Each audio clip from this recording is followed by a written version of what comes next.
Bonjour à tous. Aujourd'hui, une vidéo encore. Je sors du silence de ce carême pour discuter d'un projet de loi très important qui va être discuté, je crois, à l'été 2024 sur la loi de la fin de vie.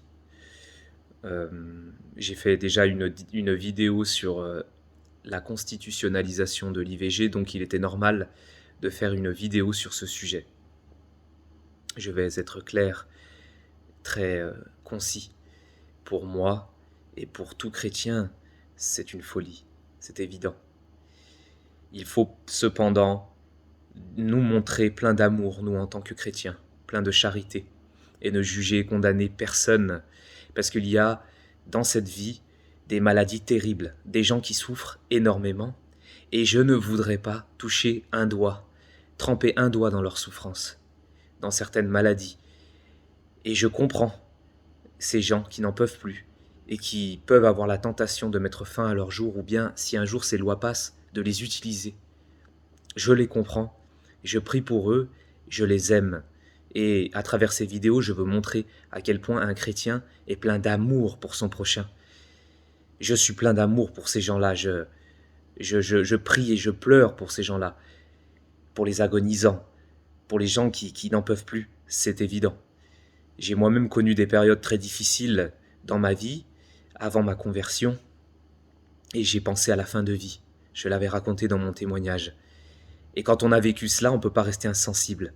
Et on ne peut pas juste sortir la doctrine comme ça et dire on ne peut pas. Mais c'est vrai qu'on ne peut pas, les amis.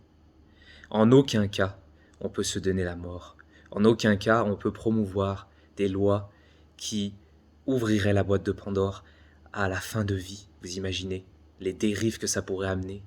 Qui nous dirait pas qu'un jour, on dira les anciens, ils ne servent plus à rien, on les supprime.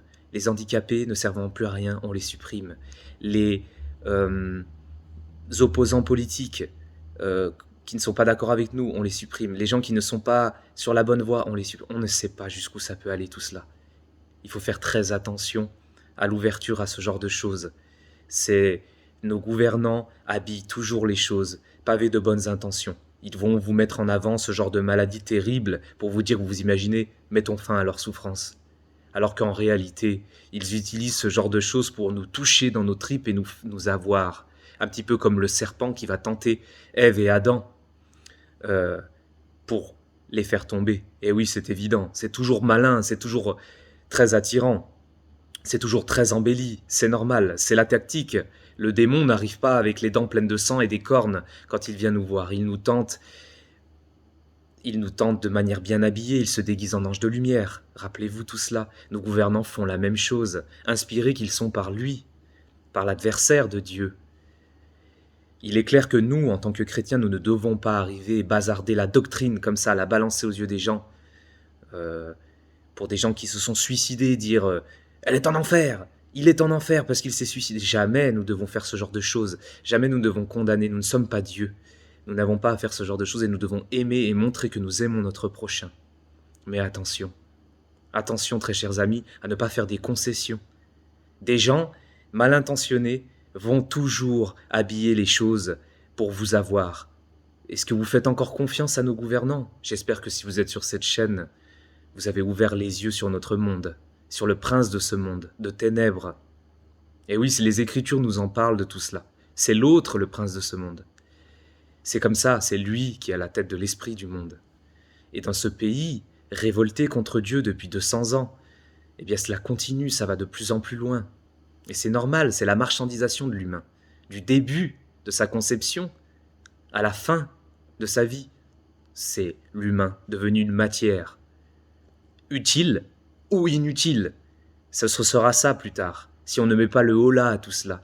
Sur quoi ça va ouvrir, sur quoi ça va déboucher tout cela? Alors, je vois déjà venir des gens me dire, mais imagine-toi un cas comme ça avec telle personne qui souffrirait de tel cas, comment elle peut continuer à vivre? Il y a des moyens aujourd'hui pour soulager la souffrance. Il y a des moyens. Et il y a notre prière, il y a nos visites aux malades. Il y a la foi pour porter des croix terribles. Je sais que c'est très dur et je ne juge personne, condamne personne, mais Ayons la foi quand nous traversons de moments très difficiles, quand nous sommes malades. Si nous revenons à la foi dans ce pays, il y aura des miracles de guérison, il y aura des croix allégées. Le Seigneur viendra aider les malades pour les aider à porter leur croix. C'est ça qu'il faut qu'on... Nous, on doit avoir la foi. On doit, en tant que chrétien, avoir la foi. Et non pas juste balancer la doctrine. On ne peut pas ci, on ne peut pas là, on ne peut pas ça. C'est clair que la doctrine est sainte et elle est saine. Et il faut la rappeler. Et je la rappelle dans cette vidéo. On ne doit en aucun cas ouvrir cette boîte de Pandore. Aucun cas ne doit légitimer une fin de vie artificielle. Ni quelqu'un qui appuierait sur un bouton, ni la propre personne trompée qui appuierait elle-même sur un bouton. On ne doit pas. Même s'il y a des cas très difficiles. Et si un jour, même si ces lois passent et qu'il y a des gens qui utilisent ce genre de lois, je prie pour eux, je ne les condamne pas et j'espère qu'elles trouveront le repos éternel par la grâce de Dieu. Mais les amis, on ne peut pas laisser ces choses-là arriver en France. Je sais que les prophéties sur la France disent que nous tomberons plus bas. Quand nous serons au plus bas, nous croirons être arrivés en bas et nous irons encore plus bas. Je le sais. Certains dans ces vidéos, dans les commentaires, vont nous dire « Ne soyez pas tristes, nous avons déjà gagné. Ne soyez pas défaitistes, pessimistes. » Vous ne comprenez pas, chers amis, que les prophéties viendront, mais elles viendront par des vocations fortes. Rappelez-vous, le Seigneur a eu l'occasion de lâcher le plan de son Père quand il était au désert et que Satan est venu le tenter. Il a eu son libre arbitre. Il a été tenté et il a refusé. Marie aurait pu, la très sainte Vierge aurait pu refuser l'incarnation. Par son libre arbitre, elle l'a accepté. Sainte Jeanne d'Arc aurait pu refuser de se mettre en route pour libérer la France. Et oui, en disant, non, c'est impossible, pas une gamine de 15 ans comme ça qui va pouvoir libérer un pays, jamais on me croira, jamais... Elle aurait pu faire ça, elle l'a pas fait. Elle s'est mise en route et elle l'a fait. Donc, il est clair que nous avons déjà gagné. Le Christ a déjà gagné. Nous n'avons pas gagné. C'est lui qui a gagné. Et ayant gagné, nous, si nous sommes avec lui, nous gagnons avec lui. Il gagne à travers nous, c'est clair. Mais ça passera par des gens qui se lèveront, par des vocations fortes, qui diront oui au Seigneur, qui donneront leur vie au Seigneur. Et le plan de Dieu s'accomplira à travers ces gens qui arriveront, qui viendront, qui sont peut-être déjà là. Mais ne disons pas... dans des commentaires pour faire les intéressants, « Oh oui, attendons les prophéties, attendons les victoires. » Non, les amis, prions et agissons pour ces victoires. Les prophéties ne viendront pas, ne tomberont pas du ciel toutes seules. Il faudra collaborer à la grâce de Dieu. Je crois que c'est saint Augustin qui disait « Dieu t'a sauvé, t'a créé sans toi, mais ne te sauvera pas sans toi. » N'oublions pas que nous devons collaborer. Et nous avons une religion de l'incarnation. Dieu s'est fait homme, il veut s'incarner dans nos vies. Il veut agir dans nos vies, il veut faire de grandes choses dans nos vies et il nous donne de très grandes responsabilités. Ne nous dédouanons pas à toujours dire « Oui, il y a des grands êtres qui viendront, le Seigneur viendra sauver la France, la Sainte Vierge. » Mais bien sûr qu'ils viendront nous aider. Mais si nous le voulons, si nous nous bougeons et si nous collaborons à la grâce de Dieu, pas si nous restons à rien faire, à faire un effort de carême, à supprimer tel bonbon à 16 heures ou à regarder The Chosen le soir. L'un n'empêche pas l'autre. Vous pouvez regarder une série chrétienne sur votre canapé le soir, mais vous pouvez aussi vous bouger pour le Seigneur et donner vos vies au Seigneur. Voilà, c'est une petite aparté que je fais pour non pas attaquer des gens ou répondre méchamment à des gens, mais pour montrer qu'il va falloir, chers chrétiens, chers frères et sœurs, nous bouger et collaborer à la grâce de Dieu et non pas juste attendre sans rien faire. Je sais qu'il y a des cas très difficiles et je ne juge personne et ne condamne personne. Il y a des maladies terribles et je prie pour les agonisants. Et je vous invite à prier pour les agonisants et à prier pour ce pays pour que ce pays se relève, se réveille.